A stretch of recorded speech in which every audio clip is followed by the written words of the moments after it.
Stanton, editor of Gambit, and this is the Get Down interview with Clancy Dubos. Clancy, of course, doesn't really need an introduction. He was the owner of the newspaper for many, many years, a luminary of politics and journalism in New Orleans and really in the state of Louisiana. So it is an honor to have you back with us. It's always great to be back with my Gambit peeps. Yeah.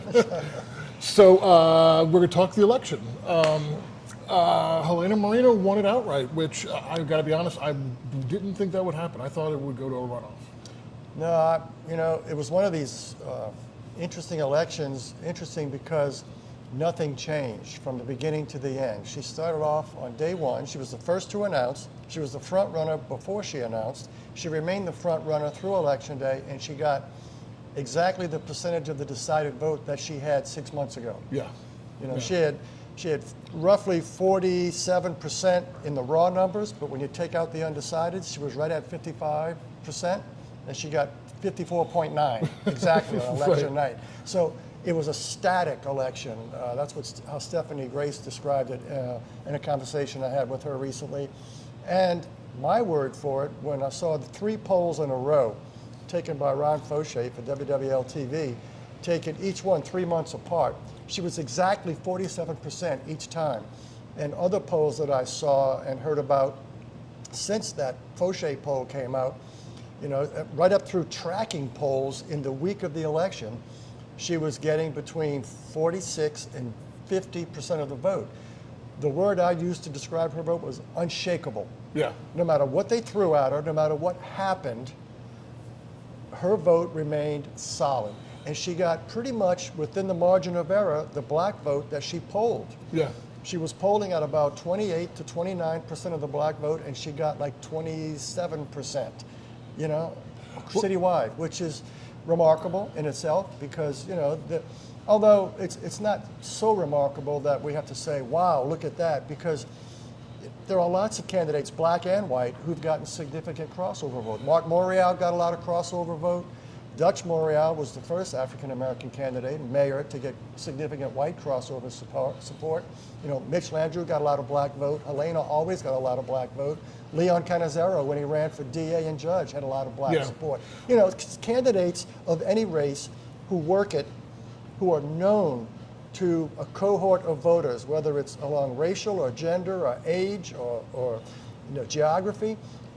In New Orleans, we like to know who we're voting for. And this is a village, New Orleans. It's not a city, it's not a town. We are a village. The first thing we ask when we meet somebody who's from our city, if you run into each other at a gas station in Iowa, it's like, where'd you go to school? Yeah. Who are you related to? And so we look for connections. That's the thing about this election. We were talking about this earlier before we started, that this election sort of hung on what was going to happen in terms of competence. Yes. And people, and the people, right? And right. Helena, it seems to me, came in and she decided that was going to be her calling card. And no matter how many times Royce, and to a lesser extent Oliver, kind of baited her to get into a fight with them, she stayed away from it and she stuck to that message. And I think that combined with the fact that they were kind of coming at her, I think solidified a lot of that support for her when it could have gone the other way. And this is true of elections at every level. Look back to Bill Clinton's message, "Is the economy stupid?" Look back to Obama's message, George W. Bush's message.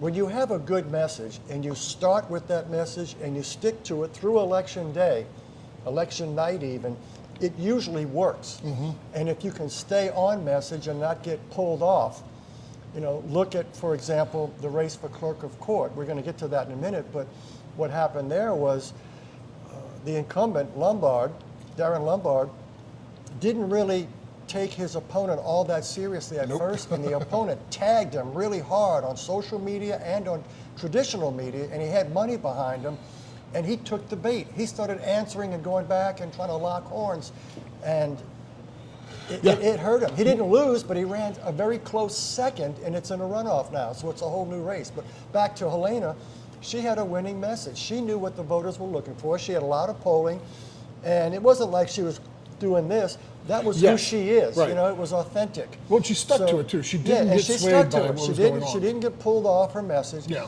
And as I said, the voters in New Orleans know her, and they trust her. They trust her both in terms of integrity, and they trust her judgment, and they trust that she is competent and she will surround herself with good people, because that's how she handled her business on the council. You know, the council got kind of loud sometimes, but she wasn't the loud one. No, JP she always was made loud. sure not to be the She loudest voted one, with JP, but she was measured, and even when she disagreed with the mayor, all of her comments were very measured. She made her point, but she never got ugly about it. You know that old saying, God don't like ugly, as our parents used to say. Well, she understood that, and she could disagree, but she could also reach across the aisle. Another interesting thing, if you look across the board at the mayor and the council, you've got Moreno as mayor coming in, Matt Willard, who's going to be a rising star in New Orleans politics, and J.P. Morrell, the top 3 city elected officials at City Hall, all have legislative expertise, legislative background, and all 3 of them were effective at getting things done in a Republican majority House. When they've worked together too, all 3 of them have and they've worked together, as well. especially Moreno and JP. Yeah. But and J.P. Morrell is not necessarily a close ally of the Willard family, but he told me when I bumped into him 3 weeks before the election, how excited he was about Matt Willard's prospects of being on the council. Well, That's interesting. He worked with Willard on the sewer water board stuff, and so things, they like, and I think you know, it does seem that like coming into this that like the council and the mayor are going to be like able to work together a little bit more. Yeah, they got similar work ethics, which is working hard all the time, and they've got similar views of how city government should operate and where we should go from here. Yeah. Well, so there's a thing that I wanted to ask you about with the sort of strictly election political stuff, which is it seemed to me that one of the things that Royce's entire campaign was kind of based on big swings, right? They had to knock everything out of the park they were going to do, and one of the things it was frankly a very bad campaign. Well, it was very disorganized. One of the worst run mayor campaigns, and I like Royce Duplessis. Gambit endorsed him when he ran the first time for House, and we endorsed him in a very tough race for Senate. Yeah. But everybody kept telling me this is not the Royce I know. Well, it was very angry. He went very negative, but also they really leaned heavily into the online space. Yeah. And like they had like one ad that came out like 2.5 weeks before the election that was negative. They pulled that off the air pretty quick. It came out earlier than that. It was very negative. Yeah. It called Helena Moreno corrupt. Yeah. And it actually backfired. If you look at polls taken right before that ad and right after, he went from second place to third place. Yep. Oliver moved ahead of him, and they pulled that ad, tweaked it a little bit. They say, oh, we just did this and that. No, they had to really change it because it was blowing up in their faces. Were you surprised by how negative it got? I was surprised at how bilious that campaign was. It didn't need to be so angry and so spiteful almost. That is not Royce. A lot of people, frankly, were blaming his advisor, Tyrone Walker, for being the one who wound him up and put him in that direction. But it was strategically a very poorly run campaign. Let me tell you why. Here's a guy, Duplessis, who got elected from a Senate district that was in his first race for the Senate, almost 50-50 black-white. And he got tremendous white support. But when he announced for mayor, he basically wrote off white votes. He figured, well, Helena's got that. That was a strategic error. It's not that he could peel votes off Helena, but the white undecided in the city was 20%. Now, every white voter and every black voter in the city knows who Helena Moreno was. If they weren't voting for Helena 7 weeks, 8 weeks, 12 weeks ago, they were up for grabs. But he wrote them off. Well, people didn't know him as well as they knew Helena. And he was not that well known. So and people in his district, he got beat 3-1 by Helena in his Senate district. He got clobbered. Yeah. And then, now granted, that was her base also, but he should have done better than that.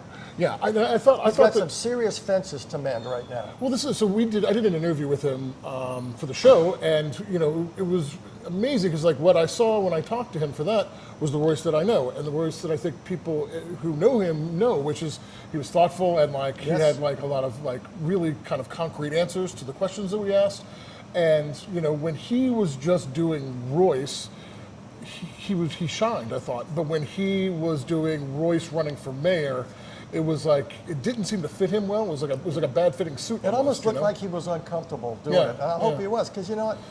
I like the guy. I respect the guy. I've got a great relationship with him as a legislator. He had a steep hill to climb. He knew that going in. And when you run, you can run and lose and still win because you run a classy campaign, you talk about issues, you make a good impression, and people say, man, I like that person, but I like this other one a little better. And then the one who doesn't win lost the campaign but gained stature. Yeah. Royce lost and lost. Yeah. He's got a lot of fences to mend. He's got some things. He's got to convince a lot of people that the person they saw in the campaign is not the real Royce. Yeah. Because Well, he could face a really serious challenge for re-election in 2 years. Yeah. Well, speaking of making a bad decision, let's talk about Lombard and Duncan. This is a race that, like, I felt like, you know. We didn't talk about Oliver. Just in Well, we case did you not talk wanna- about Oliver. No, just no. in case you want to go there. Well, we should. We should. not okay. ignore him. Well, what do you think about it? Like, my sense about Oliver was that, frankly, I felt like I really like Oliver. I like what he liked, a lot of the policies that he had, a lot of the positions that he was pushing for, but it just felt like time had passed him by, and it just like he was running a race, you know, 8 years ago or even 4 years ago, maybe. 16 years ago. Yeah. No, let me tell you Yeah. what. But for his conviction on federal bribery charges, he would have been the mayor in 2010. He was the mayor in waiting. I don't even know if Mitch Landrieu would have run, let alone won, against Oliver in 2010 had he continued to serve and not have any of that problem. Yeah.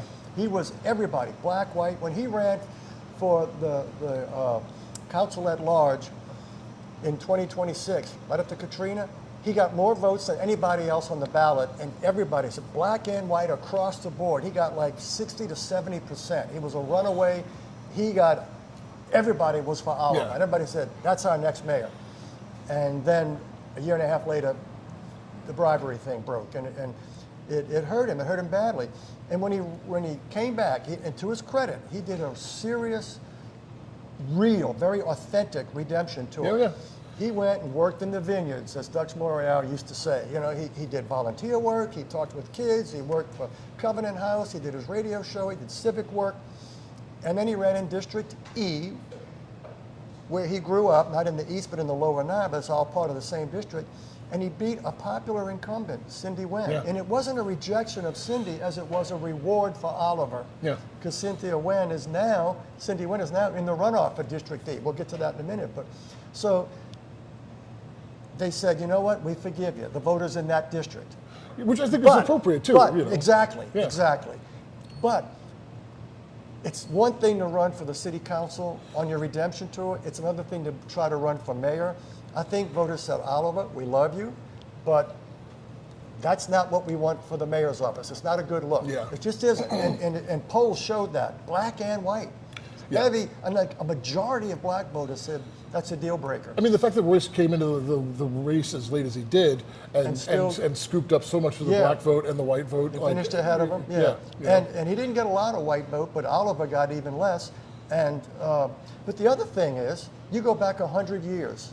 I looked at it. Okay, we elect young mayors. Yes, Mayors right. under 50. So there was an age thing there too. Yeah. And like you said, time had passed him by, and it's not his fault. No. His time was 16 years ago. 16 years ago, he would have been 52. You know, still the oldest mayor to get elected, but not by almost by like 30 years. 30, right. 20 years. He would have been more like 18 years, but 2 years or 3 years if he had been elected. The oldest mayor in the last 100 years was Mitch Landrieu, 49. We've never elected a mayor 50 or older in the last 100 years. Open now. That's not a rule, but it's a lot of history. Well, so speaking of history, because I found this fascinating. This, the Lombard Duncan thing. Yes. Because in the city, very much incumbency is a huge deal. Yep. And if you are an incumbent, especially at the Clerk of Court, which most people don't even really understand what that is. Usually low-key races. Yeah. They rarely get a. It's like a lifetime deal almost, Yeah, right? well, you got to really mess up and have a scandal. No, you do. No, for sure. To get unelected for that. And he's related distantly to Edwin Lombard, colloquially known as Pokey, who first citywide black elected official in New Orleans, who held that job and did it honorably for decades, then ran for a judge on a court of appeal, retired from that, and has been helping out in the office. even before his relative, his nephew, got in there. But it's go ahead, finish. Well, no, I was gonna say, yeah, like, he should not have had such a difficult time. Well, and he came out with it felt like he thought he was going to coast, and then when it became clear to him a couple of weeks out from the election that it wasn't going to be that easy, and he wanted to put it away, he started hitting Duncan, who was convicted wrongly, I guess, of murder, was in jail for decades, I think, and then got out. 28 years, yeah. And he had his law was degree. exonerated, or however you want to say it. Exonerated is what I think colloquially He all said say exonerated. Yeah. Well, what happened? You mentioned that Helena did not take the bait. Lombard did. Yeah. He chose to go after his opponent and say, he says he's exonerated, but he's not. That was not the way to hit somebody who's had a story like that. What he should have said was, this guy is an amazing story, and I respect my opponent. He's done something that not a lot of people could do. It takes tremendous amount of grit and courage. But he's talking about me like I'm the reason he didn't get his records. He was exonerated. His conviction was overturned in 2011. Right. I was in college in 20 or whatever. He wasn't Yeah. even. And he said, but the more important issue is what does he know about elections? Because that office is the chief elections officer of the city. Right. And that's something Lombard could have run on. We had a tax election in this city in April, 7 months ago. It passed by 1 vote. Yeah. And his office got it right on election night. They had it at 1 vote, and when it was audited and did a recount, it was still 1 vote. It was remarkable to watch him do that. It was a real, and it's like he totally somehow got focused on, answering when he should have he should have had a message and stuck with it. Yeah. He would have won outright. Now here's the thing about that here's the interesting thing. That's the only race, citywide at least, where the early vote went one way and the election day vote went another way. Helena got 56% of the vote in the early vote, 55% overall. In the race for Clerk of Court, Duncan got 53% of the early vote. That's almost 40,000 votes. That's 37% of the votes cast. Right. And they're from all over the city, not from just one area. 53%. He was, if the election had been held 2 weeks earlier, he would have won. Lombard then made some attacks on him and talked about his record, which means on election day, when the final votes were counted, Duncan was ahead by 670 some odd votes, 47 to 46.4 or something like that. But of the election day votes, he only got like 42%, 41 or 42%. He lost about 10% of his vote. Actually 20% of his vote, but 10 total percent because of the attacks. So that means the runoff is a whole new ballgame. Well, yeah. Although I will say this, that I think that that based off of the special the tax vote earlier this year, and the water district vote, which brought out a lot of progressives in the city. They got very, very engaged. These are the exact same people who are going to go vote because of Duncan. And I think Duncan has a really good shot at taking this race. Both of them. It's a coin toss right now. It's all about turnout. It's going to be lower. It's not going to be 40%, but it could be as low as 25. No, I'd say maybe 30%. Yeah. But I hope it's not below 30. I hope it's close to 40 because I want to see a representative. Whoever wins, I want it to represent what people enough really people feel. that it's actually right. It's good for democracy to have a big turnout. And we should also mention that Duncan ran a very good race. He ran a great very, race. Very good race. He had excellent media, both social media and traditional media. The guy who did his media is the same guy who did John Bell Edwards' campaign, Jared Arsenal. Yeah. He's a rising star among media consultants. All right, so we got to wrap up real quick. But you, for years and years and years, ran after every election the winners and the losers of the election, and we have, of course, retired the column because it goes with you. But nobody else talks like a Ninth Ward yak. Yeah, exactly. Let's get right to it. It would be really or weird writes if like one, but anyway. I mean, they would string me up if I did that, So, who is your biggest winner? I would say women. Women and Jason Williams. Jason was the first major black elected official to endorse Helena. He came out very early for her, not a surprise. Also, Senator Jimmy Harris came out very early for Helena. But Jason's a citywide elected official, and other candidates that he backed won. But remember, when Jason won the DA's race, he was running under the cloud of a federal indictment. Yeah. He was ultimately acquitted, but that wasn't known when he ran. And Helena, who had been his ally, close ally on the city council, as they were both at-large council members, she supported him and stuck by him in a big way. She never ran from the spotlight to help him, stand by him, and tell people, this is the guy we need. And so when she ran, he was there for her. And so now there's a real coalition of people. Helena, J.P. Morel, who also did a lot for Helena, because he didn't have a major, challenge. He got the most votes of anybody this time, by the way, Yeah. J.P. Morel. And Jason and Cedric Richmond, Cedric had a little split with Troy Carter because Cedric went big time for the new sheriff, Michelle Woodfork. That's also one that won in the primary. And on election night, I was watching the returns, and when we got to about 80% of all the votes in, Michelle Woodfork and Helena Moreno were less than 200 votes apart. So it's like I don't know if they exactly drew from the same, but the truth is they probably did because they both won almost everywhere. And then, but also women. We went from a woman mayor to another woman mayor, but much more confident. A woman sheriff who's had a lot of troubles to a woman sheriff that people trust and feel like is going to do better. But right now we have 2 women on the city council. We're guaranteed to have at least 2, because the 2 women in the runoff for District A will replace Joe Giarrusso. Right. A man, Matt Willard, replaces Helena on the council. And Leslie Harris was reelected without opposition. Now, we may get a 3rd woman on the council in District E, Oliver Thomas's old district, because Cindy Wen faces State Representative Jason Hughes. Anyway, but women in general did very well this time. Yeah. They turned out large, and they made a difference. The biggest loser, I think, would right now have to be Troy Carter. He overreached. He was backing big time Edwin Shorty in the race for sheriff. He lost even, I think, in Algiers, which is his home base. Yeah.